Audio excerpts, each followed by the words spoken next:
मसीह मंथन बैठक बाइबल की सही शिक्षा, उत्तर प्रदेश बरेली। और पास्टर जी का नंबर है, जो ऑफिशियल नंबर है वो है 9982335777। और उत्तर प्रदेश बरेली से अगर आप कांटेक्ट करना चाहते हैं तो नंबर है 9557945439। और ये व्हाट्सएप पर भी आप इस पर मैसेज कर सकते हैं और मसीह मंथन उत्तर प्रदेश से आप जुड़ सकते हैं और बाइबल की सही और खरी शिक्षा ले सकते हैं। और जो मसीह मंथन बैठक के जो फाउंडर और डायरेक्टर हैं उनका नाम है पास्टर डैनियल राज, और उनके साथ हम जुड़ करके बरेली उत्तर प्रदेश से परमेश्वर के राज्य का ये काम कर रहे हैं। और साथ ही साथ हमारा एक यूट्यूब चैनल है @राइट टीचिंग बाइबल की सही शिक्षा, और फेसबुक, इंस्टाग्राम, व्हाट्सएप और व्हाट्सएप का नंबर और ये यूट्यूब चैनल है। और आप इससे बहुत सारी वीडियो को देख सकते हैं। इसको आप चैनल को लाइक कर सकते हैं, शेयर कर सकते हैं, सब्सक्राइब कर सकते हैं, और बहुत से वीडियोस डाली हुई हैं जिससे आप परमेश्वर के वचन से सीख सकते हैं। और साथ ही साथ आज जो हमारा टॉपिक है यीशु मसीह की परीक्षा, जंगल में यीशु मसीह की परीक्षा, और जो कि आपको पढ़ने को मिलेगा मत्ती 4:1 से 11 तक। और मत्ती 4:1, तब उस समय पवित्र आत्मा यीशु को एकांत में ले गया ताकि शैतान से उसकी परीक्षा हो। एकांत का ऐसा समय है जिस समय में कोई आपके साथ नहीं होता, कोई आपके पास नहीं होता। ना पति पत्नी में भी ऐसा टाइम आता है कि एकांत होते हैं, भाई बहनों में भी ऐसा समय होता है कि एकांत में होते हैं। मतलब मनुष्य को चाहिए ही कि वो एक ऐसे समय में जाए। और जब आप एकांत में होते हो जहां कोई देखने वाला ना हो, सुनने वाला ना हो, हरकत को हमारी नोटिस करने वाला ना हो, क्योंकि मनुष्य सामाजिक प्राणी है तो समाज में तो बड़े ही अच्छे से रहता है। लेकिन जब वो एकांत में होता है तब आकर के शैतान उसकी परीक्षा करता है। और बहुत से दुनिया में ऐसे हैं जो एकांत में बहुत गड़बड़ करते हैं, फिर वो बताते हैं कि हमने एकांत में क्या क्या किया। जब वो अपने विषय में बताते हैं तो एकांत ऐसी चीज है जहां शैतान आता है और परीक्षा करता है। ऐसे समय में आपको क्या करना है? लिखा है कि यीशु मसीह तो 40 दिन 40 रात निराहार रहे और उन्हें भूख लगी। अब जब यीशु मसीह को भूख लगी तो भूख ऐसी चीज है जब उनको लगी तब परखने वाले ने पास आकर उससे कहा। जब भूख लगी तो परखने वाले को समझ में आ गया कि अब इनको किस चीज की जरूरत है, और आकर के कहा, यदि तू परमेश्वर का पुत्र है तो कह दे कि ये पत्थर रोटियां बन जाएं। यीशु की जरूरत को देखते हुए ही शैतान जो है, इब्लिस जो है, परखने वाला जो है, उनसे बात करता है और क्या बोलता है कि पत्थर से कह दो कि रोटियां बन जाएं। जरूरत आपकी क्या है? रोटी। भूख आपको लग रही है तो आप इनसे कह दोगे तो ये पत्थर रोटियां बन जाएंगी और आप अपनी भूख को मिटा लोगे। बड़ा ही सिंपल सा आइडिया दिया था। यीशु मसीह को आइडिया दे रहे हैं कि आप पत्थरों से कह दो कि रोटियां बन जाएं। यीशु मसीह से एक तो सवाल किया जा रहा है, यदि तू परमेश्वर का पुत्र है तो कह दे कि ये पत्थर रोटियां बन जाएं। अब जो यीशु मसीह को परख सकता है, यीशु मसीह के पास जा सकता है, यीशु मसीह से बात कर सकता है, लेकिन बहुत से पास्टर कहते हैं यीशु मसीह का नाम लेने से शैतान भाग जाता है। तो फिर ये यीशु मसीह के पास क्या कर रहा है? इसको तो भाग जाना चाहिए था। फिर ये कैसे शिक्षा है कि यीशु मसीह का नाम लेने से शैतान भाग जाता है और यीशु मसीह का नाम जपो, यीशु मसीह का नाम लेते रहो, रोड पे जाते हो, सफर में जाते हो तो यीशु का नाम लेके चलो ताकि कोई दुष्ट तुम्हें परेशान ना करे, ऐसा ना करे, वैसा ना करे। लेकिन ये शैतान कैसा है, ये दुष्ट कैसा है कि यीशु के ही पास जाकर के उनसे बात कर रहा, भाग क्यों नहीं रहा है? तो यहां से मेंटेलिटी पता चल जाती है, परखने वाला कभी भी आ सकता है और कभी भी आपसे दूर जा सकता है। उसको पूरी आजादी दी गई है क्योंकि हमारा जो जीवित परमेश्वर है उसने हर एक को सुइच्छा दी है और उसको पूरी आजादी है। अब सोचो, जो यीशु मसीह के पास आकर के उनको परख सकता है, उनके पास आकर के सवाल रख सकता है, तो आप और हम और दुनिया का कोई भी मनुष्य कौन से खेत की? हाँ, हम सबके साथ तो यीशु ने यही कहा है ना कि जब मुझ हरे पेड़ को नहीं छोड़ा तो तुम सूखे ठूठो, तुम्हारे साथ क्या होगा। तो परखने वाला यीशु से बातचीत करके बता रहा है तुमको रोटी की जरूरत है और तुम कह दोगे तो ये रोटियां बन जाएंगी जो तुमको दिख रहे हैं पत्थर। ऐसी जगह थी जहां पत्थर ही पत्थर थे और चित्र देखोगे तो इसको रखा गया ताकि आपको बातों को सही से समझ में आने लगे कि पत्थरों से कह दोगे तो बन जाएंगी रोटियां, लेकिन पत्थर तो रोटियां बन जाएंगी, लेकिन तुम मुझे कर क्या रहे हो, परख रहे हो। आज भी दुनिया में समाज में ऐसे ही लोग आपको आइडिया देते हैं, लेकिन उनके सर पर सींग नहीं होते। जैसे यहाँ पर तो ये दिखाई दे रहा है सींग है, दाढ़ी है, रेड कलर का है, शैतान है। लेकिन जो आपको शिक्षा देने के लिए आएंगे, जो आपको बताने के लिए आएंगे, वो ऐसे हुलिये में नहीं होंगे कि आप दूर से पहचान लो। वो हम और आप जैसे ही दिखने वाले इंसान होंगे। आदमी औरत हो सकते हैं, जवान बूढ़े हो सकते हैं, यहाँ तक कि बच्चे भी हो सकते हैं, क्योंकि बच्चे भी आइडियाज दे देते हैं। आजकल के तो बच्चे भी बहुत एक्टिव हैं। लेकिन आपको क्या करना है, आपकी जरूरत तो है, लेकिन क्या उस जरूरत को आप इस तरीके से पूरा करेंगे कि किसी के कहने के अनुसार। लिखा है शैतान को कैसे पता कि यीशु मसीह के शब्दों में ताकत है। अब कह दे पत्थर रोटियां बन जाएंगे, तो भाई शैतान जी आपको कैसे पता चला कि यीशु मसीह के शब्दों में ताकत है। ये हमारे पास कुछ सवाल है। लिखा है मत्ती 4:4, यीशु ने उत्तर दिया, लिखा है मनुष्य केवल रोटी ही से नहीं परंतु हर एक वचन से जो परमेश्वर के मुंह से निकलता है जीवित रहेगा।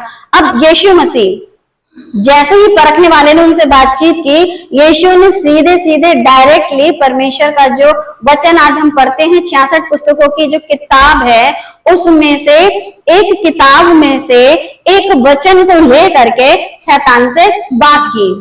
का लिखा है, और जब लिखा है कि परमेश्वर के मुंह के शब्दों से ही मनुष्य जीवित रहता है, तो यीशु मसीह ने कौन सी आयत लिखा? यीशु मसीह ने इस आयत को किस पुस्तक से लिया? अब यीशु मसीह ने शैतान को भगाया, लेकिन भगाने से पहले जो उससे बातचीत हुई, जो वार्तालाप हुई थी, उसमें उन्होंने कौन सी आयत को, कौन से वचन को ले करके शैतान से यानी दुष्ट से या परखने वाले से बात की? व्यवस्था विवरण 8:3। इसका स्टार्टिंग का जो पार्ट है वो नहीं लिया है, लेकिन ये मिडिल पार्ट है जो कि लिया गया है। मनुष्य केवल रोटी ही से नहीं जीवित रहता परंतु जो जो वचन यहोवा के मुंह से निकलते हैं उन्हीं से वह जीवित रहता है। यीशु ने परखने वाले से बातचीत की, लेकिन उसमें उन्होंने अपने शब्द नहीं कहे। किसके शब्द हैं ये? परमेश्वर का जो वचन आपको और हमको दिया गया है, उस वचन से बातचीत की। अब जैसे ही हमें ये पता चलता है कि मनुष्य कैसे जीवित रहता है, परमेश्वर के मुंह के निकले हुए वचन से। रोटी से तो ये शरीर ही कुछ दिनों तक जिंदा रहेगा, लेकिन इस शरीर के अंदर परमेश्वर का दिया हुआ आत्मा है, और उस आत्मा की खुराक क्या है? परमेश्वर का वचन। और कलीसिया वचन को नहीं पढ़ती है। चर्च के लोग वचन को पढ़ने के विषय में बातचीत नहीं करते हैं। और जब कलीसिया और चर्च वचन को नहीं पढ़ते हैं, तो फिर जब एकांत में शैतान उनसे बातचीत करने आएगा, तो वो किस तरीके से जवाब देंगे? वो लाइट दे देना। तो किस रीति से बातचीत होगी? जब आपको वचन आता नहीं है, आप वचन के विषय में कुछ जानते नहीं हो, तो क्या ही आपकी बातचीत हो पाएगी? देखो ठीक लग रहा है। तो कैसे जवाब दोगे?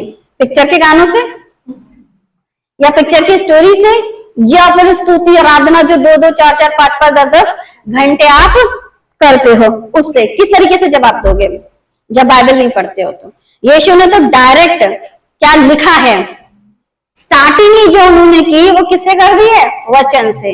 अच्छा, जब एकांत में आपके पास परखने वाला आए, तो आप उसे क्या बताओगे? जब आप परमेश्वर के वचन को पढ़ते ही नहीं हो, सुनते ही नहीं हो, समझते ही नहीं हो, तो फिर आप कैसे जवाब दोगे? इन्होंने तो फटाफट बोला भाई कि मनुष्य केवल रोटी से जीवित नहीं रहता परंतु जो जो वचन यहोवा के मुंह से निकलते हैं उनसे जीवित रहता है। अब जब मनुष्य परमेश्वर के मुंह के निकले वचनों से जीवित रहता है, वचन को पढ़ना या उस पर उसके अनुसार चलना आपको पसंद नहीं है, तो फिर जीवित कैसे हो? तभी तो बहुत लोग ऐसे हैं जिनके विषय में प्रकाशित वाक्य में लिखा है कि तुम दिखते तो जीवित हो लेकिन हो कैसे? ऐसी बहुत सी कलीसियाएं हैं, जीवित तो दिखती लेकिन है मरी हुई। यीशु मसीह ने कहा, लिखा है।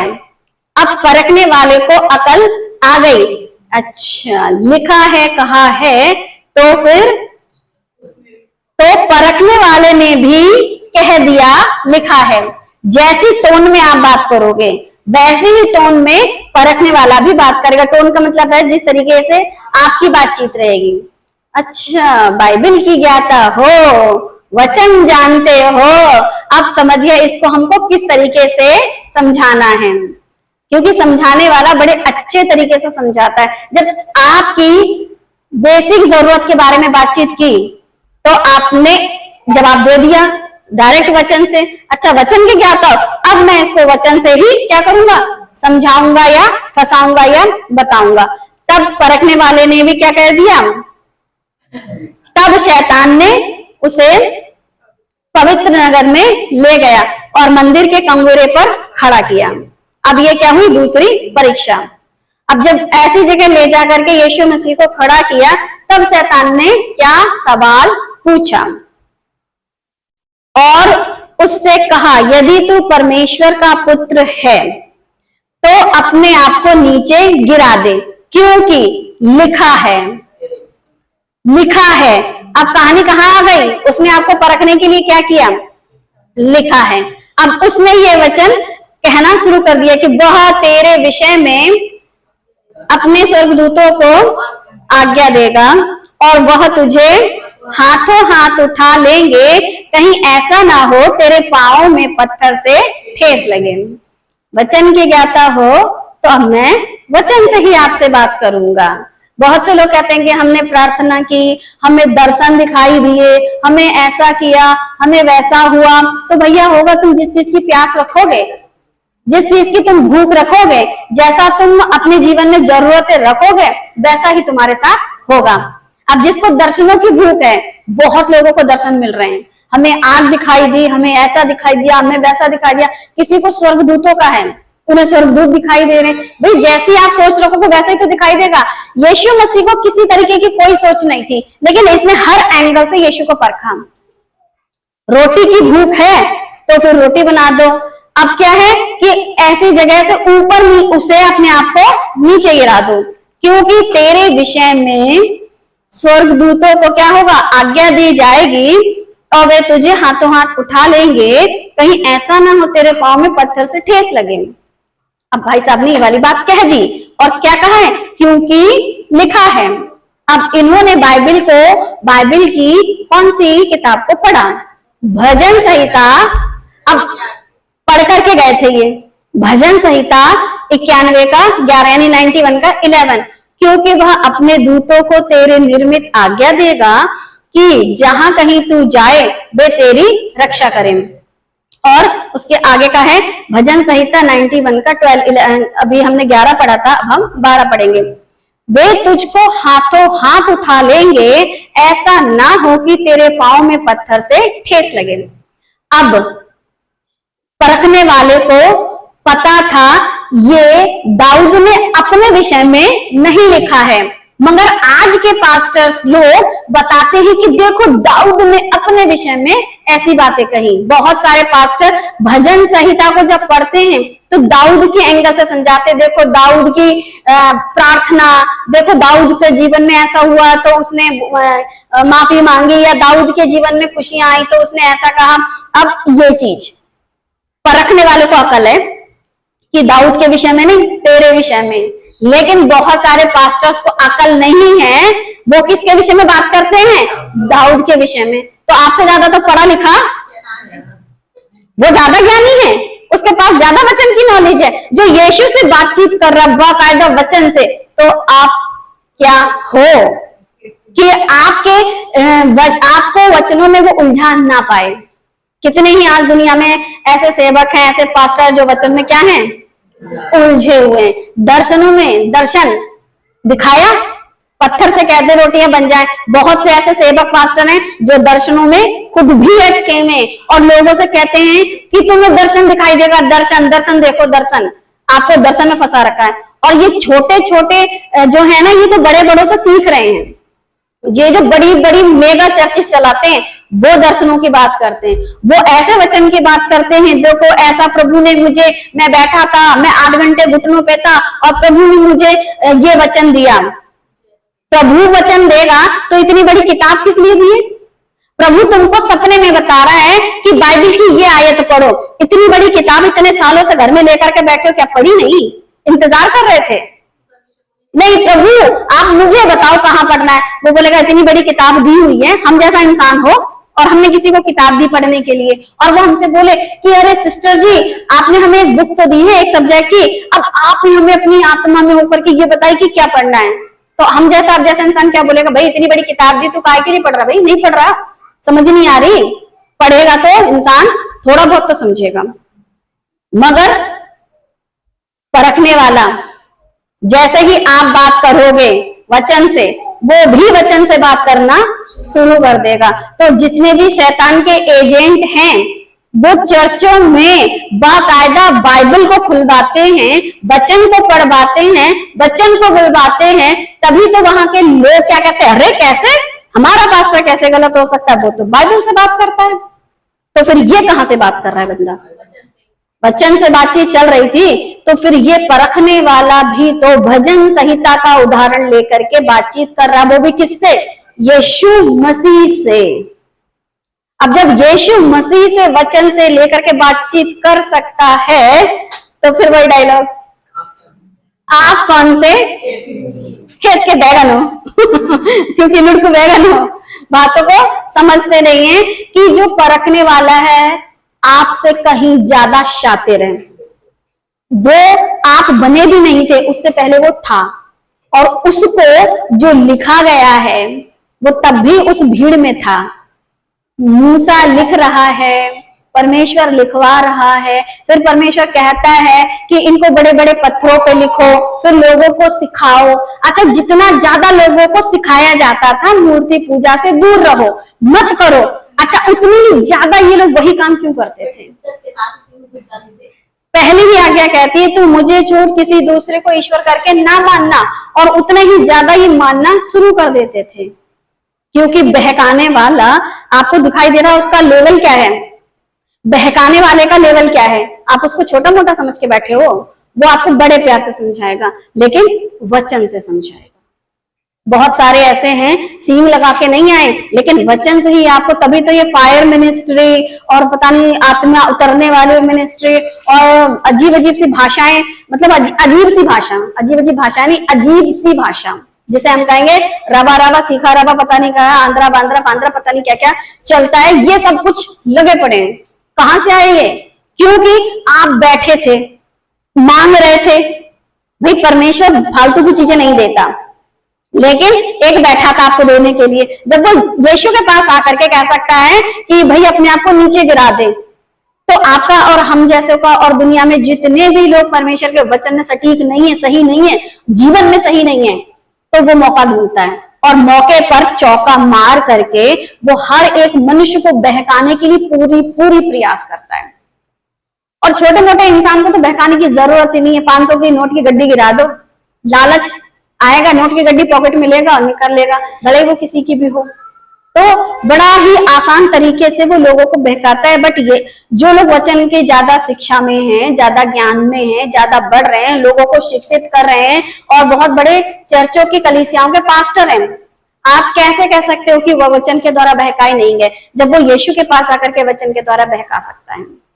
तो जितने भी जीवित परमेश्वर के जीवित वचन के मिलावट करते हुए शिक्षा प्रदान कर रहे हैं, वो A to Z, चाहे वो पास्टर लेडीज हो, चाहे वो पास्टर जेंट्स हो, चाहे वो पास्टर में कोई भी कैटेगरी में आता हो, छोटा चर्च या मेगा चर्च, वो हर व्यक्ति जो इस तरीके के प्रचार को करता है जिसमें जीवित परमेश्वर और यीशु की शिक्षा नहीं शामिल है, तो आपको क्या करना है? ऐसे इंसान को परखना सीखना है। जैसा यीशु ने इसको परखा, जब उसने बोला कि हाथों हाथ तो जो उठा लेंगे, कहीं ऐसा ना हो पत्थर से ठेस लगे। तब यीशु ने जवाब दिया।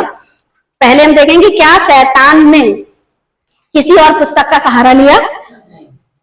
वो किसी और किताब का सहारा ले सकता था, किसी और के ग्रंथ का सहारा ले सकता था, वो किसी और धर्म के ग्रंथों के विषय में लेकर के बातचीत कर सकता था, लेकिन उसने जो 66 पुस्तकें हैं उन्हीं में से एक किताब का सहारा लिया और उस ही किताब के बातचीत की। अब शैतान भी वचन से बाहर जाकर के बातचीत नहीं कर रहा है। यीशु को बहकाने के लिए, यीशु को भरमाने के लिए। अब आप उसका शातिरपन समझ सकते हो कि क्या उसने किसी और पुस्तक का सहारा लिया? नहीं लिया। शैतान ने बहुत सारी पुस्तकों को लोगों के माध्यम से लिखवाया तो है, ठीक है, इसलिए दुनिया में आपको बहुत सारी ज्ञान की पुस्तकें मिलेंगी और लोग उनको पढ़ रहे हैं और उनसे ज्ञान हासिल कर रहे हैं, लेकिन वो खुद जब यीशु से बातचीत कर रहा है तो कौन सी पुस्तक का सहारा ले रहा है? ठीक है, और जब आपसे भी बात करेगा तो कौन सी किताब का सहारा लेगा? इतनी लिखवा दी है किताबें कि लोग उनमें सच्चाई ढूंढ रहे हैं, लेकिन जो सच्चाई की किताब है, जो परमेश्वर की आत्मा के द्वारा प्रेरणा के साथ लिखी गई है, वो उसका सहारा लेके बहकाएगा, लेकिन उसकी बातें सिखाएगा नहीं। और जितने आपको बाइबल की सही शिक्षा नहीं सिखा रहे, वो ऐसी किताबों से आपको बहका रहे हैं, आपका जीवन नाश कर रहे हैं। शैतान ने भी बाइबल का ही सहारा लिया और लिखा है भजन संहिता 91:11, जो कि हमने अभी पढ़ा था कि क्योंकि वह अपने दूतों को तेरे निमित्त आज्ञा देगा कि जहां कहीं तू जाए वे तेरी रक्षा करे, वे तुझे हाथों हाथ उठा लेंगे, ऐसा ना हो कि तेरे पांव में पत्थर से ठेस लगे। तो उसने भी बाइबल का ही सहारा ले करके बातचीत की, वो भी किससे? यीशु मसीह से। और क्या चल रहा है? यीशु मसीह को बहकाने के लिए, भरमाने के लिए बाकायदा प्लानिंग के साथ काम चल रहा है। और किस रीति से लिखा है? तो उसने भी लिखा है का सहारा लिया। 2 कुरिन्थियों 11:14। यह कुछ अचंभे की बात नहीं, क्योंकि शैतान आप भी ज्योतिर्मय स्वर्गदूत का रूप धारण करता है। अब लोग बोलेंगे कि अरे वो तो यीशु के पास आया, आपके पास थोड़ी ना आकर के आपको परखेगा, आपको यीशु मसीह की तरह इतने पवित्र थोड़े ना हो कि वो आपको बहकाने आएगा। तो फिर 2 कुरिन्थियों 11:14 में ये क्या लिखा हुआ है कि यह कुछ अचंभे की बात नहीं, क्योंकि शैतान आप भी ज्योतिर्मय स्वर्गदूत का रूप धारण करता है। और ये कोई अचंभे की बात नहीं कि आपको स्वर्गदूतों का दर्शन होता है। ये कुछ अचंभे की बात नहीं कि आपको स्वर्ग का दर्शन हो रहा है। ये कोई अचंभे की बात नहीं कि आपको कानों में कोई आकर के कहता है बोलो बोलो बोलो बोलो बोलो बोलो। कोई अचंभे की बात नहीं है। जब वो मसीहा के साथ कर सकता है तो हम और आपके साथ भी वो एकांत में, और ये जितने भी काम चल रहे हैं, एकांत में जाओ, खुद को कमरे में बंद करो 8-8 घंटे 40-40 दिन, तभी तो तुम्हारे साथ गड़बड़ हो रही है, क्योंकि तुम एकांत में जाते हो, आवाजें सुनने की कोशिश करते हो और तुम्हें आवाजें मिल भी जाती हैं, क्योंकि परखने वाला तो मौका ही ढूंढ रहा है। कौन सा मौका? एकांत वाला। अभी एक किसी की गवाही, किसी ने अपना एक विनोद करके कुछ नाम है, मैं इतने दिन एकांत में रहा और फिर उसके बाद फिर मुझे लास्ट टाइम पे 2 शब्द मिले, फिर मैं ऐसा करके उसने शुरू हो गया और फिर बताया कि मुझे मिली। जिसको नहीं मिलती है वो कहता है कि अन्य भाषा नहीं है, और जिसको मिल जाती है वही जानता है कि परमेश्वर का आत्मा जो है वो ऐसी बातें करता है। तो एकांत में ये वचन को लेकर के बातचीत कैसे कर रहा है? यीशु के साथ वचन से ही बातचीत कर रहा है, वो भी कैसे? ये कुछ अचंभे की बात नहीं है कि शैतान आप भी ज्योतिर्मय स्वर्गदूतों का रूप धारण करता है। अब आप एकांत में होगे तो आपको ऐसे दर्शन होंगे। जब हमारी कभी किसी से बातचीत होती है, अभी रिसेंटली एक बहन से कल बात हुई थी, तो प्रार्थना करते करते एक ऐसा दर्शन सा उनको मिला। मैंने कहा प्रार्थना सुनी गई, अच्छी बात है, जो कुछ दिखा उस पर ध्यान मत देना, क्योंकि दिखता तो बहुत कुछ है। देखो प्यासे को रेगिस्तान में पानी दिखता है, मगर होती क्या है वो? रेत, चमकती हुई रेत पानी दिखती है, तो प्यासे को जो कुछ दिखना है वो तो उसे दिखाया जाएगा, क्या वो असली पानी है? वैसे ही ये रूप तो धारण कर लेते हैं और आपको बहुत कुछ दिखा सकते हैं। दूसरा कुरिन्थियों 11:15, इसलिए यदि उसके सेवक भी धर्म के सेवकों का सा रूप धरे तो कोई बड़ी बात नहीं। अब यीशु मसीह के पास पहुंच गए तो फिर उसके जो सेवक हैं आपके और हमारे पास नहीं पहुंच सकते क्या? ऑनलाइन के माध्यम से नहीं सिखा सकते? बड़ी बड़ी चर्चे चला करके, कलीसिया चला करके नहीं लोगों को बता सकते? लेकिन रूप किसका धरे हुए हैं? अब ऐसे लोग जो रूप धर करके काम कर रहे हैं, क्या हमें ऐसे के लिए प्रार्थना करनी चाहिए? इसीलिए तो मना करती हूँ, ऐसे किसी भी इंसान के लिए हमें अपने जीवित परमेश्वर से प्रार्थना नहीं करनी है, जो खुद किसी का एजेंट है, और एजेंट होने के लिए इसने अपने आप को सौंपा है। हम अपने आप को, पौलुस क्या कहता है, हम अपने आप को पाप के लिए कैसे कर देते हैं? सौंप देते हैं। तो खुद ही तो सौंपते हैं। अगर आपको नशे की लत है तो दुकान से बीड़ी चलकर नहीं आती है, आपके पैर चलकर जाते हैं उसको खरीदने के लिए। अगर आपको दारू की लत है तो दारू की बोतल उड़ती हुई आपके पास तक नहीं आती है, लेकिन आपको क्या करना पड़ता है? उस दुकान तक जाना पड़ता है। अच्छा, दूध वाला आ जाता है, दूध वाला डेली आएगा, दारू वाला दरवाजे पर नहीं आता है। तो बुरी चीजों के लिए आपको जाना पड़ता है और अच्छी चीजों के लिए बेचारी आपके पास आती है।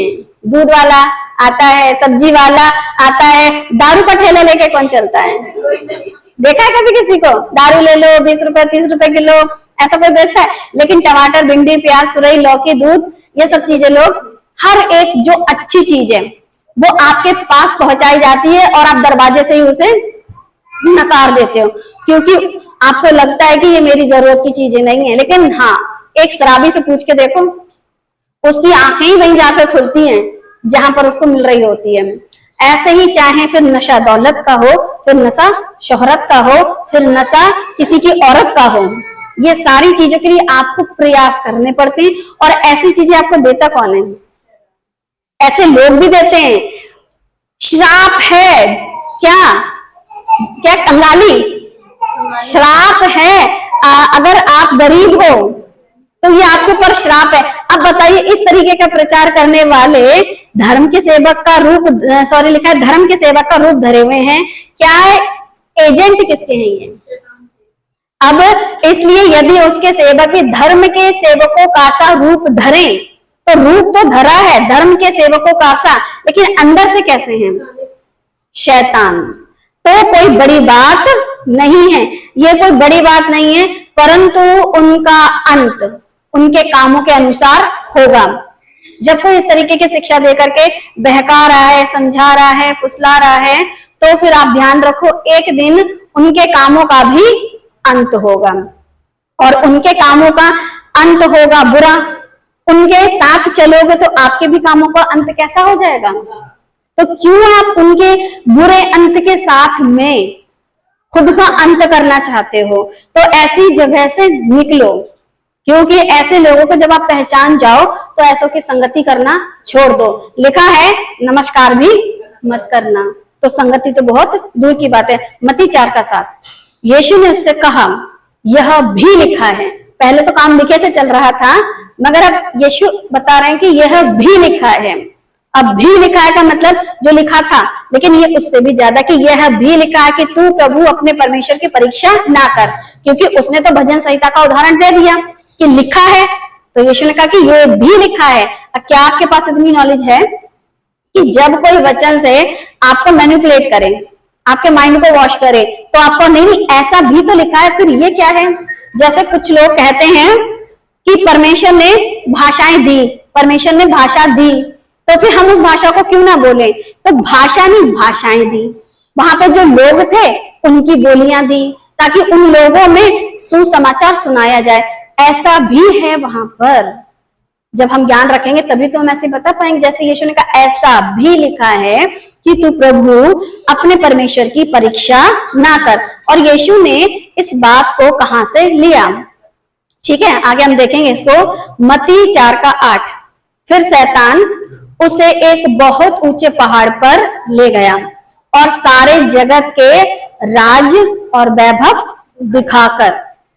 अब यीशु मसीह के पास जा रहा है और यीशु मसीह को उच्च पहाड़ पर ले गया है और पूरा राज्य, उसका वैभव, सब कुछ यीशु को दिखा रहा है। इसे कहते हैं लालच दिखाना। अब जो यीशु मसीह को इतना सब कुछ देने का लालच दिखा सकता है, तो इस दुनिया में कितने ही लोग हैं जो ये सब चीजें पाना चाहते हैं।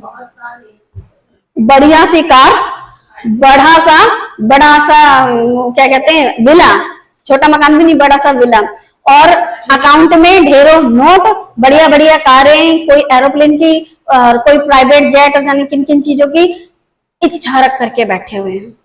देखो, दुनिया समाज संसार में जो चल रहा है वो तो ठीक है, लेकिन जब आप मसीह में आ गए हो तो आपको भी ये सब चीजें, प्रलोभन कहते हैं इसको, ये दिखाया जाएगा। और जब ये सब चीजें यीशु को दिखा सकते हैं तो फिर आप लुढ़क तो जाओगे ही, कौन से खेत के बैगन। और जब ये सब चीजें कोई आपको दिखाए और बोले हम आपको ये सारी चीजें देंगे, बस आपको करना क्या है, जैसा हम कहें वैसा प्रचार करना है, जैसा हम कहें वैसा प्रचार करना है। तभी तो आज कैथलिक जो है नंबर 1 पर है, और मूर्ति पूजा में भी।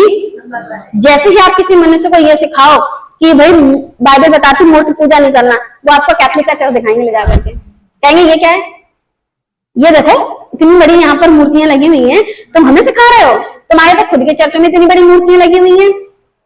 तो फिर कोई तो था जिसने इनके जीवन को क्या कर दिया, बहका दिया, एकांत में इनके दिमाग को खराब कर दिया। अब जब वो खराब हो गए, हम प्रोटेस्टेंट कैसे हुए, क्योंकि तुम लोगों को बहका रहे थे, तब वहां से क्या हुआ, प्रोटेस्ट का अलगाव हुआ। और आज भी बहुत सारी संस्थाओं में जब गड़बड़ी हुई तो मसीह मंथन ने क्या किया, अब हम ना करें क्या, गड़बड़ी या गड़बड़ की बातों को सीखते रहें और सिखाते रहें।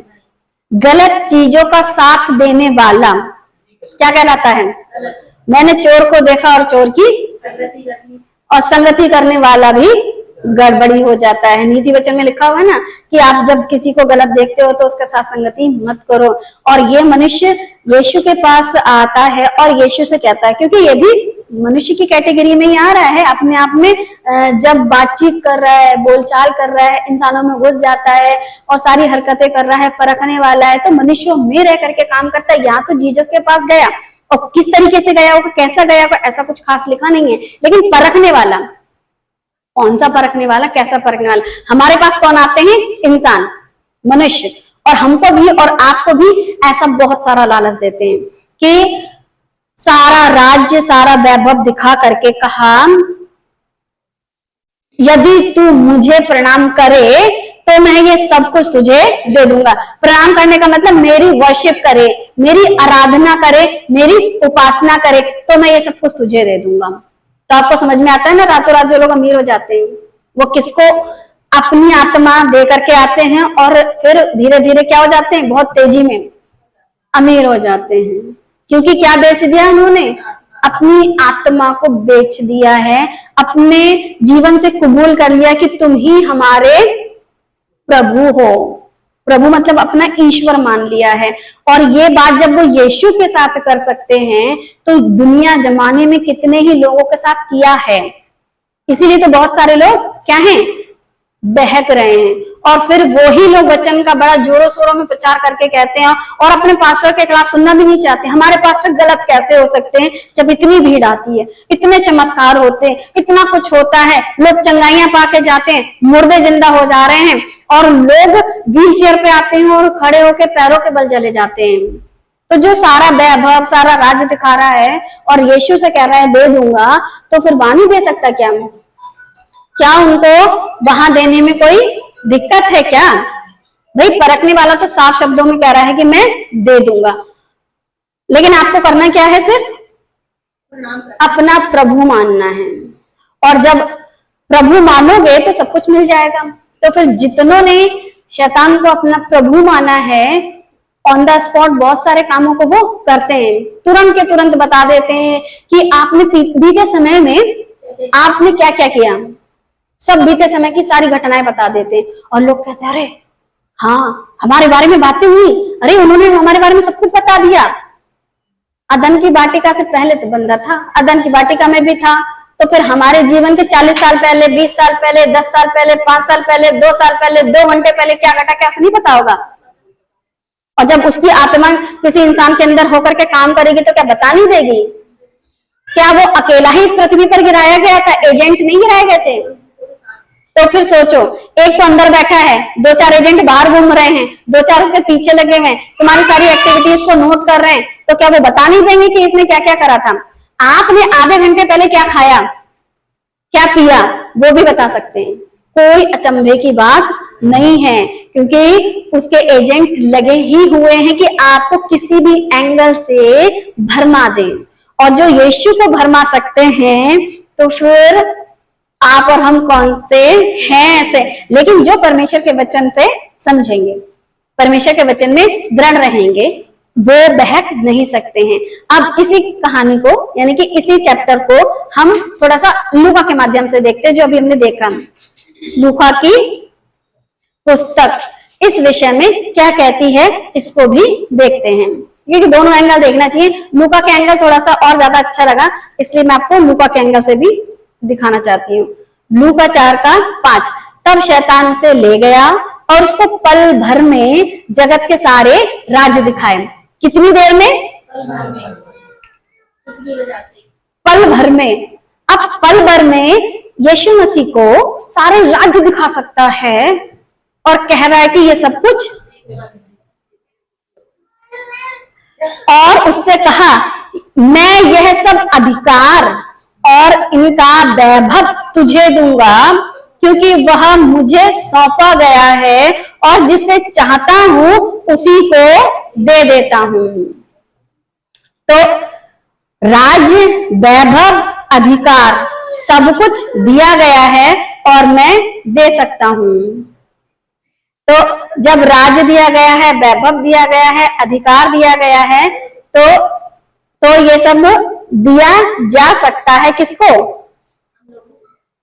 जब यीशु मसीह से कह सकते हैं, तो यीशु के अलावा भी बहुत सारे लोग हैं, क्या उनके पास जाकर के ऐसी बातें नहीं हो सकती हैं?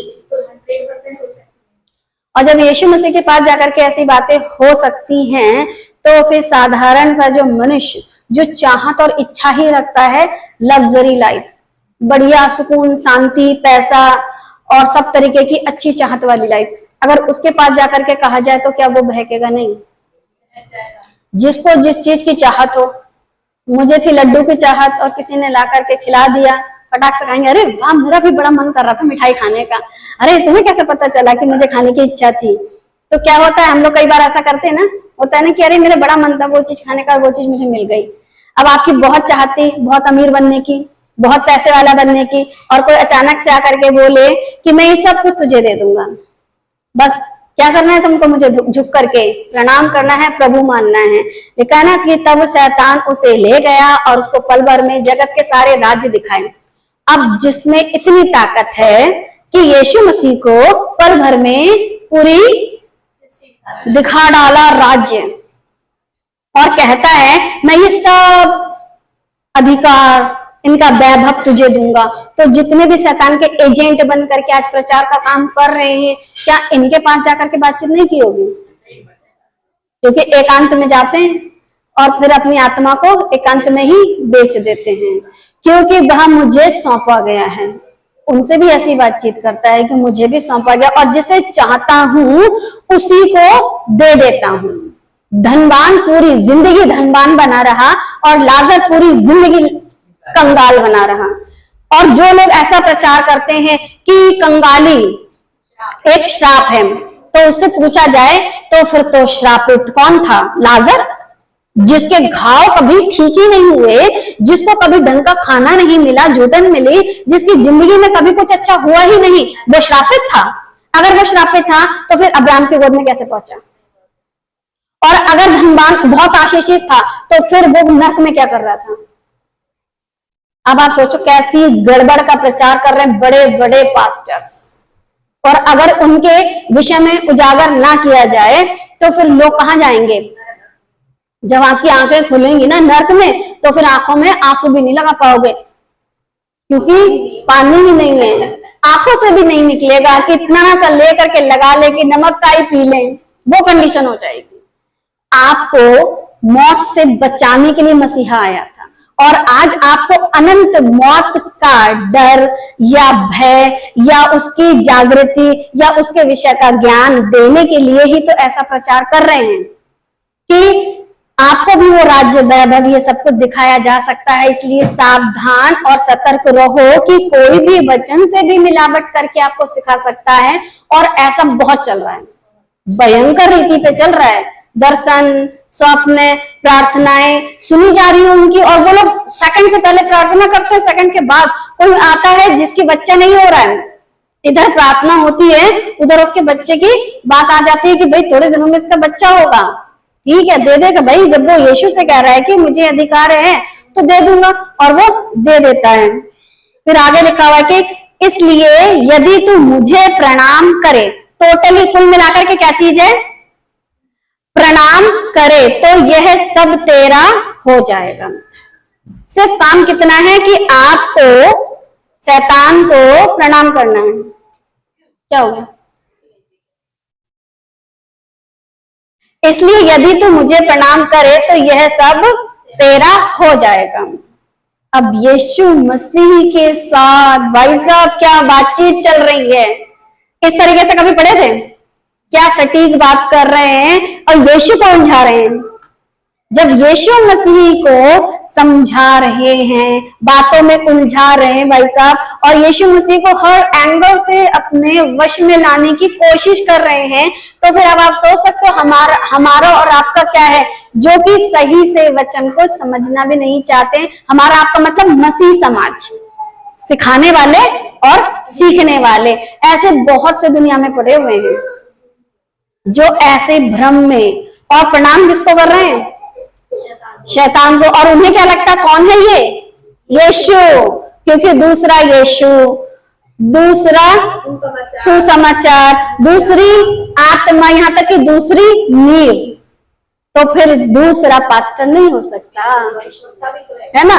दूसरा पास्टर, दूसरा भविष्यवक्ता, क्योंकि दूसरे की आत्मा के सिखाए में चलते हुए ये बातों को वो कर रहा है, और जो यीशु को बहका रहा है। आपको ध्यान देना है कि यीशु ने क्या कहा। तब यीशु ने उससे कहा, हे शैतान दूर हो जा। अब ये अंत हो गया कि हे शैतान दूर हो जा, क्योंकि लिखा है तू प्रभु अपने परमेश्वर को प्रणाम कर और केवल उसी की उपासना कर। भले ही कोई मनुष्य आपको कितना ही पैसों में तौल दे या आपको कुछ भी दे डाले, लेकिन आपको प्रणाम सिर्फ किसको करना है? केवल अपने परमेश्वर की उपासना करनी और उन्हीं को प्रणाम करना। लेकिन मसीह समाज में लोग थोड़े थोड़े पैसों के लिए अपना ईमान बेच देते हैं, लोगों की जान ले लेते हैं, और ज्यादा कुछ नहीं, बीड़ी सिगरेट ही पिला दो, एक दारू का पैक, एक बीड़ी का कसी करा दो, ना तो सुधरते हैं और ना दूसरों को सुधरने के लिए प्रेरित करते हैं। ऐसे ऐसे सेवक और ऐसे ऐसे पास्टर पड़े हुए हैं, जब बातचीत चलती है तो उनकी नॉलेज भी मिलती है। कलीसिया के पास्टर, कलीसिया के कुछ उनके होते हैं बड़े ही क्लोज, बैठ करके बराबर पैग लेते हैं नियम से, डेली शाम को।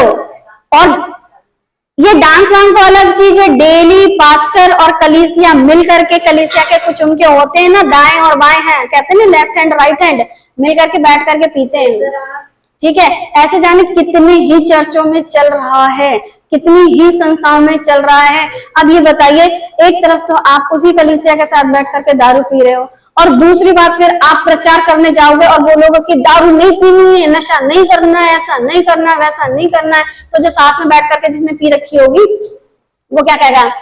देखा कैसा गिरगिट है, ये पादरी नहीं गिरगिट है।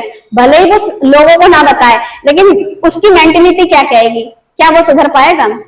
जिस व्यक्ति के साथ तुम बैठ करके पी रहे हो, अच्छा फिर लोग बोलेंगे क्या एक अकेले में पी ले, तो फिर एकांत में शैतान आपकी परीक्षा कर रहा है। अच्छा, जितना मनुष्य एकांत में काम करता है, शैतान तो आता ही परीक्षा करने के लिए, लेकिन आप पता है आप अपने आप में खुद सीसीटीवी हो। सीसीटीवी समझते हो, है ना? कैमरा, जहां लिखा है आप कैमरे की निगरानी में हो तो लोग बोलेंगे कि हाँ, हमने तो पढ़ा है कि स्वर्गदूत हमारे चारों तरफ रहते हैं। आपको पता है आपके खुद के अंदर एक बंदा बैठा हुआ है, आपके खुद के अंदर एक बैठा है जो फुल रिकॉर्डिंग कर रहा है, और वो कौन है? परमेश्वर का दिया हुआ आत्मा। जब परमेश्वर ने आदम को बनाया था तो उसके नथनों में क्या फूका था? जीवन का आत्मा दिया था, अपना खुद का रुआक, अपना खुद का आत्मा दिया था, और वो आपके अंदर काम कर रहा है। आप ही की आंखें कैमरे की तरह काम करती हैं, और जितनी आपकी हरकतें हैं मन के अंदर, दिमाग के अंदर, जीवन के अंदर, परिवार के अंदर जितना कुछ चल रहा है वो सब कुछ रिकॉर्ड हो रहा है। इसलिए आप कैमरे की निगरानी में हैं, वो भी परमेश्वर ने आप ही के अंदर फीड किया हुआ है। जैसे कुछ दिनों बाद कुछ लोग कह रहे हैं वो जीपीएस ट्रैकर जो रहता है ना, जो मोबाइलों में रहता है, जिससे आपकी लोकेशन पता चलती है। फिर कुछ लोग कह रहे हैं कि देखो आने वाले टाइम में इंसानों के अंदर लगाया जाएगा। आप जब पैदा हुए थे, जब आप बने थे अदम की वाटिका में करके, परमेश्वर ने आपकी नाक में अंदर डाला था ना, पहले से लगा दिया, और तब से आज तक जितना भी डिटेल्स रहती हैं, जितनी भी बातें रहती हैं जो आप करते हो, वो कहाँ है? परमेश्वर के पास ऑन रिकॉर्ड रहता है। तब यीशु ने कहा, हे शैतान दूर हो जा, क्योंकि लिखा है तू प्रभु अपने परमेश्वर को प्रणाम कर और केवल उसी की उपासना कर। तो कुल मिलाकर के आपको जवाब देना आना चाहिए, फिर चाहे वो कोई इंसान हो या फिर कोई भी बहकाने वाला भाई हो, प्रिय मित्र हो, या फिर पति ही क्यों ना हो, या फिर पत्नी ही क्यों ना हो, जो परमेश्वर के अलावा किसी और को दंडवत करने की बातचीत करती है, आपको उसकी नहीं सुननी है। करता है उसकी नहीं सुननी है। बच्चे हो चाहे माता पिता हो, ऐसों की आपको नहीं सुननी है। व्यवस्था विवरण 6:13, क्योंकि यीशु ने ये बात कहां से ले करके बताई। अपने परमेश्वर यहोवा का भय मानना, उसी की सेवा करना और उसी के नाम की शपथ खाना। आपको किसी और का भय मानने की जरूरत नहीं है, किसी और की सेवा करने की जरूरत नहीं है कि अरे चलिए हम आपकी सेवा का मतलब होता है जैसे बोलता है ना, दंडवत करो, धन्यवाद दो। जरूरत नहीं है, क्योंकि सिर्फ और सिर्फ आपको किसका भय मानना है? अपने परमेश्वर का। अब अपने परमेश्वर का भय मानना, पराया परमेश्वर भी होता है क्या? क्योंकि अपने परमेश्वर मतलब पराया भी कोई परमेश्वर है। जो खुद को ईश्वर कह रहा है वो अपना नहीं है, उसका भय मानने की जरूरत नहीं है। उसका पैसा अगर वो दे तो लालच करने की जरूरत नहीं है, अगर वो रोटी दे तो उसकी रोटी खाने की भी जरूरत नहीं है। इसलिए लिखा है कि तुम परमेश्वर के अगर कटोरे में से पीते हो तो दुष्ट आत्मा के कटोरे में से, जब आप प्रभु बोल रहे तो आपको बताया जाता है ना कि आप दो कटोरों में से शामिल नहीं हो सकते, आपके अंदर से दो तरीके का पानी नहीं निकल सकता, आप दो स्वामी की सेवा नहीं कर सकते। अगर आपका एक अपना परमेश्वर है तो किसी और का परमेश्वर आपको पसंद नहीं आना चाहिए। और यही तो शिक्षा है जिसके आधार पर हमें सतर्क रहना है। आपकी जरूरत क्या है? किसने इनको बताया कि तुम्हारी क्या जरूरत है? इन्हें किसने बताया? भरमाने वाले ने इनको बताया आपकी क्या जरूरत है। इतने पेड़ थे, इतने फल थे, उसके बावजूद भी एक स्पेशल पेड़ के फल को खाने की क्या जरूरत थी? तो आपकी जरूरत क्या है? क्या करता परखने वाला? आपको ही बताएगा कि अरे ये आपकी जरूरत है, कोई बात नहीं, कर लो, कोई बात नहीं, ले लो, अरे चलता है, अरे होता है, अरे देखा जाएगा। आपकी जरूरत को आपको बड़े अच्छे से बताएंगे। जैसे कि फोन आता है लोन वालों का, आपको लोन की जरूरत है, अरे ले लीजिए, आपके लिए ऑफर है, ऐसा है वैसा, ये पता नहीं है उसके पीछे आपको कितना पैसा भरना पड़ता है। 10 लो तो 20 या 30 भरने पड़ते हैं। तो ऐसे ही आपकी जरूरत है, आपको ऐसा करना है, इस तरीके से आपको सिखाया जाता है। दूसरा, आपको कितना ज्ञान है। जैसे ही पता चल जाए आपको वचन का ज्ञान है तो फिर आपको वचन से बातचीत की जाती है। देखो बाइबल में तो ऐसा भी लिखा है, ऐसा भी लिखा है, ये भी लिखा है, वो भी लिखा है, अरे हमें तो किसी पर दोष नहीं लगाना चाहिए, बाइबल बताती है दोष नहीं लगा सकते अभिषिक्त पर। हाँ, एक याद आया, देखो दाऊद ने शाऊल का कपड़ा तो काटा मगर उस पर तलवार नहीं चलाई, उसको मारा नहीं, वो व्यवस्था के अंतर्गत था।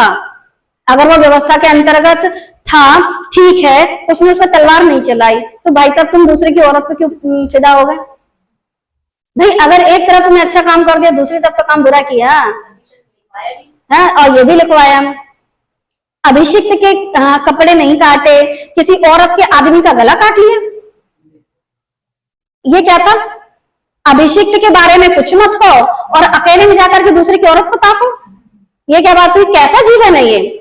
अगर उसका आपने अच्छा पहलू तो बड़े जोरों में पकड़ लिया, बुरा पहलू क्यों नहीं देखा? देखो, किसी की औरत के साथ सोए तो सोए, लेकिन बाकायदा फुल प्लानिंग के साथ कैसे उसके पति को युद्ध में मरवाना है। तुमने ऐसा गलत काम कर दिया क्यों भाई? अगर मैं दाऊद की बात मानूं तो फिर दूसरी बात जो इसने हरकत की उसका क्या करूंगे? भाई गंदा है, इंसान ने गलत किया है, गलत जीवन में है, तो क्या परमेश्वर उसको सजा नहीं दी? तो क्या करूं मैं? उसका वो पहलू तो देख लूं, लेकिन दूसरा पहलू कि हमें किसी ठीक है, अभिषिक्त के खिलाफ मत बोलो, तो फिर प्रभु परमेश्वर यहोवा आपने दाऊद को क्यों कहा कि भाई 3 विपत्तियां मांग ले, कौन सी तुझे चाहिए? आपको अभिषिक्त को विपत्ति देनी नहीं चाहिए थी, फिर आपने क्यों दी? फिर परमेश्वर बोलेगा हरकत करेगा तो क्या दूं? वैसे ही भला ही तुम अभिषिक्त हो, लेकिन वचन के खिलाफ जाकर के बात करोगे तो फिर क्या होना चाहिए? ऐसे लोगों पर तो दोष लगाना ही कि तू गलत है, भाई गलत है, गलत सिखा रहा है। तो जो ज्ञान रखता है ना, लोग उसको भी बड़े तरीके से ज्ञान में फंसाते हैं। और ये क्या कर रहा था? यीशु को ज्ञान था वचन का, लिखा है, तो फिर उसने भी शुरू कर दिया लिखा है। तो आपकी जरूरत क्या है? आपको ज्ञान कितना है? कौन बता रहा है? परखने वाला। फिर आपको लालच देता है, ये सब कुछ तुझे दे दूंगा, झुक करके मुझको प्रणाम कर ले। ये 3 उसकी युक्तियां हैं, और तीनों युक्तियां वो हर समय हर उस मनुष्य पर जो जीवित परमेश्वर की राह पर सच्चाई से चलता है उसको बहकाता है। देखो, जो एजेंट बन गया उसको बहकाने की क्या जरूरत है? वो तो बन ही गया, वो तो पूरी जिंदगी बना ही रहेगा। लेकिन जो परमेश्वर के काम को सच्चाई से खराई से करते हैं, ये उनके साथ काम करता है, उनको बहकाने की कोशिश करता है, उनको लालच देने की कोशिश करता है, उनकी जरूरतें बताने की कोशिश करता है। और तब जाकर के जब उसमें अगर फंस गए तो आप उसके हो गए, और जब उसके हो गए तो जहां वो जाएगा नरक की झील में, वो भयंकर परमेश्वर के गुस्से की आग में, वहां जाने को तैयार हो जाओ। और अगर नहीं जाना चाहते हो तो अपने आप को सतर्क रखो, हर एक एंगल से परखो कि कौन मुझे बाइबल सिखा रहा है, क्या इसको पढ़ना आता है, क्या ये सही से बातों को समझ रहा है बाइबल से, क्या ये कॉन्टेक्स्ट में बातें कर रहा है। अगर कर रहा है तो उसको मानो, और अगर वो नहीं सिखा रहा है वचन से तो उसको दूर से नमस्ते करके, और ऐसे इंसान को अपने घर में भी आने की इजाजत मत दो, क्योंकि सही नहीं सिखा रहा है तो गलत सिखाएगा, और गलत सिखाने वाला आपको भी नरक ले जाएगा। अब बात करते हैं कि यदि तू परमेश्वर का पुत्र है, ये हमारा रह गया था ना टॉपिक, यदि तू परमेश्वर का पुत्र है, ये यीशु से पूछ रहे हैं भाई साहब, यदि तू परमेश्वर का पुत्र है, तो इनसे एक सवाल ये जो पूछ रहे हैं, यदि तू परमेश्वर का पुत्र है, मसीह से एक सवाल, आप फेंके कहां से गए थे? स्वर्ग से। अच्छा, जब आप स्वर्ग में थे तो यीशु मसीह का मतलब स्वर्ग में नहीं थे? और अगर यीशु मसीह स्वर्ग में नहीं थे तभी तो तुम नहीं जानते हो उसको। तो आप छलावा देखें कैसा है, कैसी छल से बातचीत चल रही है। यदि तू परमेश्वर का पुत्र है तो आप एक समय में स्वर्गदूत थे, और आपकी हरकत ने आपको स्वर्ग से नीचे फेंक दिया। और मसीहा के विषय में लिखा है कि कुंवारी गर्भवती होगी और उस पर परमेश्वर का आत्मा आएगा। और यीशु कहां से आए थे? वो खुद अपने विषय में कहते हैं कि मैं तुमसे पृथ्वी की बातें कहता हूं, तुम नहीं समझते, यदि मैं स्वर्ग की बातें कहूंगा तो कैसे समझोगे? तो क्या इन दोनों की आपस में मुलाकात ही नहीं हुई थी स्वर्ग में? एक तरफ तो बंदा बोलता है मैं स्वर्ग में आराधना करता था, तो जिसकी आराधना करते थे तुम उसी को नहीं पहचान रहे थे। अब आप सोचे क्या छलावा है। जिस चाल को वो लेकर के यीशु के पास आया और ऐसा छलावा रखता कि यदि तू परमेश्वर का पुत्र है, तो तुम पूछ रहे हो कि बता रहे हो, क्या करने की कोशिश कर रहे हो? तो ऐसे ऐसे लोग भी पड़े हैं जो आपको फंसाएंगे। लिखा, क्या इसको नहीं पता था कि यीशु कौन है? क्या इसको नहीं पता था? अच्छा, अय्यूब की जब पुस्तक पढ़ोगे तो लिखा हुआ है कि परमेश्वर और उसके पुत्र, ठीक है, उनकी एक मीटिंग बैठी हुई थी, तो उनके बीच में कौन आया? तो भाई साहब, तुम आंखों पे कौन सा चश्मा लगा के गए थे? जो तुम यीशु को नहीं पहचान पाए, है ना। परमेश्वर उसके पुत्रों की मीटिंग बैठी है और अय्यूब को बहकाने के लिए या अय्यूब के जीवन के विषय में, हाँ घूमता फिरता डोलता डालता आता हूँ, तूने अगर उसके बाड़ा नहीं लगाया होता तो वो फल फूल नहीं रहा होता, सब बातें कह दी। चश्मा कौन सा था कि तुम पहचान नहीं पाए यीशु मसीह को। यदि तू परमेश्वर का पुत्र है तो आप देख सकते हैं कि क्या तरीका है, क्या छलावा है। क्या आज के लोग ऐसा नहीं कर सकते? जब वो कर सकता है क्या कहते हैं, परखने वाला या दुष्ट या शैतान, तो उसके एजेंट कैसा कैसा कर सकते हैं। आपको उनसे बचने के लिए कैसा बनना है? तभी तो लिखा है, मैंने अपने वचन को अपने नाम से ज्यादा, और जो वचन की शिक्षा पाता है वो ये बातों को भी रखता कि भाई तुम किधर थे जब अय्यूब की पुस्तक में हम पढ़ते हैं, तो तुम वहां थे, कौन सा चश्मा लगा करके तुम देख रहे थे कि तुमको मसीहा दिखाई नहीं दिया यदि तू परमेश्वर का पुत्र है। कैसे छलावे की बातें हैं। क्या ये स्वर्ग में से नीचे फेंका गया था? तो भाई स्वर्ग से जब नीचे फेंके गए तो उससे पहले जब स्वर्ग में थे तब कौन सा चश्मा लगा के घूमते थे कि यीशु को नहीं पहचान पाए। तब आप समझ रहे हो कि जो यीशु के पास ऐसी बातों को लेकर के आता है, आपके पास कैसी कैसी बातों को लेकर के आएगा। अब बात करते पहचान की। मत्ती 8:29, उन्होंने चिल्लाकर कहा, हे परमेश्वर के पुत्र, हमारा तुझसे क्या काम, क्या तू समय से पहले हमें दुख देने यहाँ आया है। अब ये जो दुष्ट आत्मा थी, जिस इंसान के साथ थी, जिस इंसान के अंदर थी, अंदर बैठी हुई थी, घुसी हुई थी, वो कहती है परमेश्वर के पुत्र। अच्छा, जितनी भी दुष्ट आत्मा के एजेंट हैं वो सब के सब लूसीफर यानी शैतान के एजेंट हैं। वही तुम्हारा चेला पहचान रहा है यीशु को, कह रहा है हे परमेश्वर के पुत्र, और तुम गुरु होकर तुम नहीं पहचान रहे हो। तुम कैसे गुरु हो? पता चल रहा है ना क्या छलावा चल रहा है। लूसीफर शैतान परखने वाला यीशु से कहता है यदि तू परमेश्वर का पुत्र है, तो सवाल लगा रहा है। और यहाँ पर वो दुष्ट आत्मा चिल्लाती कहती हे परमेश्वर के पुत्र। मुंह से क्या निकल गया इसके? सच निकल गया, क्योंकि इसने बता दिया। क्योंकि ये भी कहां से आए थे? अभी आपको जो फोटो दिखाई है, तो ये अकेला बंदा गिर रहा है कि काफी सारे लोग गिर रहे हैं? अच्छा, अब जो गुरु होता है, किसी का भी हो गुरु, उसके पास क्या होती है? नॉलेज और चालाकी। लेकिन उसके चेले के पास, अब ये जो चेले चपेटे थे इनके पास इतनी नहीं थी, उन्होंने डायरेक्ट मुंह से कह दिया। इनके मुंह से क्या निकला? सच। तो फिर यीशु के पास जो खड़ा परख रहा था, उसके मुंह से क्या निकल रहा था? झूठ। तभी तो यीशु कहते तुम अपने पिता शैतान से हो, क्योंकि वो आरंभ ही से हत्यारा है और झूठ बोलता है। और जो झूठ बोल रहा है वो यीशु से क्या कहता है कि यदि तू परमेश्वर का पुत्र है। और यहाँ उसी के जो एजेंट हैं, उसी की जो दुष्ट आत्माएं बन गई हैं, क्या कहती है? हे परमेश्वर के पुत्र। कितना बड़ा झूठ बोला जा रहा। दूसरा, लूका 4:34, हे यीशु नासरी, हमें तुझसे क्या काम? क्या तू हमें नष्ट करने आया है? मैं तुझे जानता हूं तू कौन है। अब देख लो, ये भी यही बोल रहा है। लूका 4:34 में क्या बोल रहा है? मैं तुझको,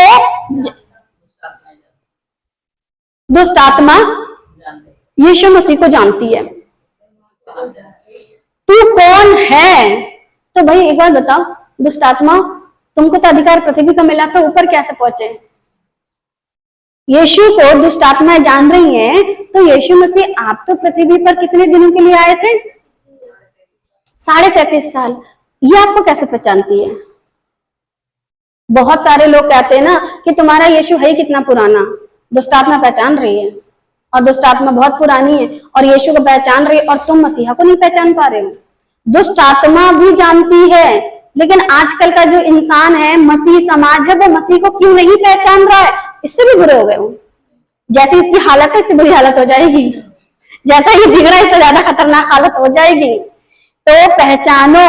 और देखो, ये भी क्या कह रही है? सच बोल रही, मैं तुझे जानता हूं तू कौन है। तो फिर परखने वाला कैसे कहता है यदि तू परमेश्वर का पुत्र है? तो देखो, टीम इनकी एक ही है। टीम जो है इनकी एक ही है, मगर इनकी टीम का क्या हाल है कि टीम के सारे ही बंदे शातिर नहीं है। वैसे ही यीशु मसीह ने जिस टीम को चुना, सुसमाचार सुनाया, उस टीम में कुछ लोग चुपके से आ मिले थे, इस वजह से गड़बड़ी हो रही है। जैसे एक उदाहरण दिया था कि खेत में अच्छा बीज बोया, फिर जंगली पौधे कहाँ से आ गए, यही वो जंगली पौधे हैं और इनसे हमको सावधान रहना है। और जब तक बढ़ रही है कटनी, बढ़ रही है, बढ़ने दो। लेकिन ऐसे एजेंट, ऐसे पास्टर, ऐसे सेवक जो आपको चमत्कार चमत्कार चमत्कार भविष्यवाणी दिखाते बताते सुनाते हैं, ऐसों से सावधान रहो, क्योंकि यीशु ने हमको हर प्रकार की शिक्षा देकर के समझाया है। मरकुस 3:11, अशुद्ध आत्माएं भी जब उसे देखती थी तो उसके आगे गिर पड़ती थी और चिल्लाकर कहती थी कि तू परमेश्वर का पुत्र है। दुष्ट आत्माएं, एक आध को नहीं निकाला, बहुत सारी दुष्ट आत्माओं को निकाला, और वो हर बार क्या कहती थी, तू परमेश्वर का। यदि लगाया इन लोगों ने, यदि कौन लगा रहा है, इनका गुरु। गुरु बहुत चंट है, चालाक है, चतुर है, यदि करके यीशु से बात कर रहा है। और दुष्ट आत्माएं जो है, जो उनके छोटे एजेंट हैं, वो भूल जाती हैं, वो डायरेक्ट बोलती हैं तू परमेश्वर का पुत्र है। यीशु तब भी उन्हें बोलने नहीं देते थे, क्योंकि यीशु नहीं चाहते कोई दुष्ट उनकी महिमा करें। ऐसे ही आज भी बहुत सारे ऐसे सेवक पास्टर हैं जो दुष्ट हैं और परमेश्वर को उनकी महिमा लेना पसंद नहीं है, बिल्कुल भी नहीं है। यीशु कह देते हैं चुप रहे। अब मरकुस 1:24, उसने चिल्लाकर कहा, हे यीशु नासरी, हमें तुझसे क्या काम? क्या तू हमें नष्ट करने आया है? मैं तुझे जानता हूं, तू कौन है? तू परमेश्वर का पवित्र जन है। मैंने आपको लगातार 3-4 उदाहरण दे दिए, ठीक है, 4 उदाहरण दे दिए। अब 4 उदाहरण में हर बार वो लोग पहचान रहे हैं कि यीशु कौन है, लेकिन परखने वाला यीशु को नहीं पहचानता है और क्या कहता है, यदि तू परमेश्वर का पुत्र है। तो अब आप देखें कैसा छलावा है। आपको इस छलावे से, ऐसे लोगों से, ऐसे सेवकों से, ऐसे पास्टरों से क्यों ना सावधान किया जाए। और अगर हम आपको सावधान कर रहे हैं तो उसके पीछे का मकसद क्या है कि ऐसों से बचो, अन्यथा आपका जीवन नाश हो जाएगा। आपको बड़े ही छलावे में बातें ले जाएंगे, अरे अरे आप तो परमेश्वर के लोग हो, आपकी प्रार्थनाएं तो सुनी जाएंगी, अरे आप तो बड़ा अच्छा ही प्रचार करते हो, अरे आप तो ऐसे, अरे आप तो वैसे। आपको बहुत तरीके से समझाया जाएगा। मुझे भी तारीफें भी मिलती हैं, अरे आप तो बहुत अच्छा सिखाती हो, लेकिन गालियां भी मिलती हैं कि तुम ये क्या सिखाती हो। सब कुछ मिल रहा है, लेकिन हमें क्या काम करना है, अच्छा भी दो या बुरा भी दो, अपने को परमेश्वर के काम को करना है। और ये बताना है शैतान का और उसके एजेंट लोग जो कि शरीर में इंसानों की तरह, हमारे और आप ही की तरह हैं, और हम में से बहुतों को बहकाने की कोशिश में लगे हुए, और पूरे वर्ल्ड में तो जहां तहां चल ही रहा है किस्सा। क्रूसिड ले जा रहे हैं और मूर्ति ले जा रहे हैं, चित्र दिखा रहे हैं, तरह तरह की उपासना कर रहे हैं। ये सब क्या है? ये बहकाने वाले काम थे। परमेश्वर ने तो खुद को कभी किसी का प्रकट नहीं किया, तुम कैसे मूर्तियां और चित्र और तस्वीरें बना बना करके गले में क्रूस लगा करके ये सब कुछ चीजें दिखा रहे हो। तो ये उसी के अंडर में आता। लिखा प्रेरितों के काम 19:15, पर दुष्ट आत्माओं ने उनको उत्तर दिया, यीशु को मैं जानती हूँ और पौलुस को भी पहचानती हूँ, परंतु तुम कौन हो? तो जो दुष्ट आत्माएं हैं वो जीसस को जानती हैं, यीशु को जानती हैं और पौलुस को भी पहचानती हैं, और हम जैसों को भी पहचानती हैं। और तभी तरह तरह के लोग आते हैं, फोन पर आते हैं, व्हाट्सएप वीडियो कॉल, जाने क्या क्या कॉल करते हैं, चैट करते हैं, पूरी कोशिश करते हैं। लेकिन परमेश्वर का वचन जितना ज्यादा आप समझोगे, अपने जीवन में जितना ज्यादा परमेश्वर के वचन में दृढ़ रहोगे, आप शैतान की हर एक युक्तियों को समझोगे। अब ये कहती है यीशु को मैं जानती हूँ, दुष्ट आत्माओं का सरदार यीशु मसीह को नहीं जानता। क्या ऐसा हो सकता है? अब जिनका गुरु जानता हो, सॉरी उनका, जिनके चेले जानते हो, उनका गुरु कैसी, आंटी क्या मैंने एक चीज बोली थी, कैसी हरकत कर रहे हो ये क्या चल रहा है? तुम्हारे चेले चपेटे तो कहते हैं मैं तुमको जानती हूँ, और जो तुम हो इनके गुरु, तुम यीशु से कहते हो मैं तुमको नहीं जान रहा, यदि तू है, यदि तू है। क्या आप जानते हैं शैतान की कौन कौन सी युक्तियां हैं? क्या आप जानते हैं शैतान की कौन कौन सी युक्तियां हैं? दूसरा कुरिन्थियों 2:11 कि शैतान का हम पर दाव ना चले, क्योंकि हम उसकी युक्तियों से अनजान नहीं हैं। तो क्या आप जानते हैं कि शैतान की कौन कौन सी युक्तियां हैं? अभी जो मैंने आपको बताई वो सब क्या है? तो अगर आपको अभी तक नहीं बताते कि शैतान की युक्तियां कौन कौन सी हैं, तो आप समझ जाइए, क्योंकि पौलुस इन बातों को बहुत अच्छे से समझते थे और तभी उन्होंने लिखा कि शैतान का हम पर दाव ना चले। शैतान आप पर दाव चलाने के लिए आपकी जरूरत को बताएगा कि आपको भूख लग रही है, रोटी बना लो। फिर आपको बताएगा कि अरे ठीक है बाबा, मैं तुमको सब कुछ दूंगा, मुझे प्रणाम करो। फिर बोलेगा कि अरे तुम प्रभु पर भरोसा रखते हो, तो लिखा है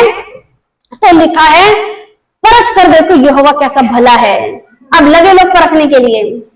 देखो बाइबल में लिखा है कि परख कर देखो यहोवा कैसा भला है, कि तुम्हारे लिए आकाश के झरोखे खोलकर अपरंपार आशीषों की वर्षा करता है कि नहीं। अब शुरू हो गए, अब हम देखेंगे हमारे लिए बारिश होगी तो क्या मन्ना बरसेगा? अरे जो बात जिस समय में जिस तरीके से लिखी गई थी, उस बात को, उस वचन को उस तरीके से शैतान यूज नहीं करता और ना ही उसके एजेंट यूज करते हैं। तभी तो आपको बार बार बताते हैं, ये आयत बहुत बोली जाती थी जब यहाँ पर पास्टर्स आया करते थे, प्रचार किया करते थे, तो ये आयत तो बहुत बोलते थे, अरे सिस्टर सुमन, प्रभु आकाश के झरोखे खोल करके अपरंपार आशीषों की वर्षा करेगा। तब हम उसकी युक्तियों से अनजान थे, लेकिन आज हम उसकी युक्तियों से अनजान नहीं है। फिर एक प्रार्थना चलती थी, प्रभु गेट पे तेरी सलीब और छत पे तेरे स्वर्गदूत। ऐसी भी प्रार्थनाएं बहुत चलती थी और बहुत चला करती थी और बड़े जोरों शोरों में लोग किया करते थे। और पानी पर प्रार्थना, तेल पर प्रार्थना, पानी पर क्रूज बनाना, तेल का माथे पर क्रूज बनाना, और भी बहुत कुछ ऐसा चलता था। और दशमांश तो बड़ी शिद्दत से दिया करते थे, इतनी शिद्दत से दिया करते थे कि अगर 500 भी कमा रहे हैं तो 500 में जोड़ लेते थे कि कितना बनता है। तो 500 में कितना बनता है? 50 रुपए। अरे 50 रुपए का पादरी का क्या भला होगा, चलो 100 ही दे देते हैं। तो कितना परसेंट दे दिया? 10 की जगह 20% दिया करते थे। हम भी दिया करते थे जब तक हम उसकी युक्तियों से अनजान थे। लेकिन जैसे ही उसकी युक्तियां हमें समझ में आई और पास्टर डैनियल राज जी के जरिए, उन्हीं के माध्यम से हमने बाइबल को सही से समझना सीखा। और जब समझना सीखा, पढ़ना सीखा और बहुत कुछ पढ़ा और बहुत कुछ पढ़ने के बाद आज हम शैतान की युक्तियों से अनजान नहीं है। उसके हर छलावे को, हर बात को, हर युक्ति को अच्छे से समझते हैं। और जब हम समझते हैं और हम उस अंधकार से निकले हैं, तो क्यों ना हम बाकी सबको भी उस अंधकार से निकालें। सो परमेश्वर हम सभी को, आप सभी को ये बुद्धि दे कि उसके वचन में बने रहिए।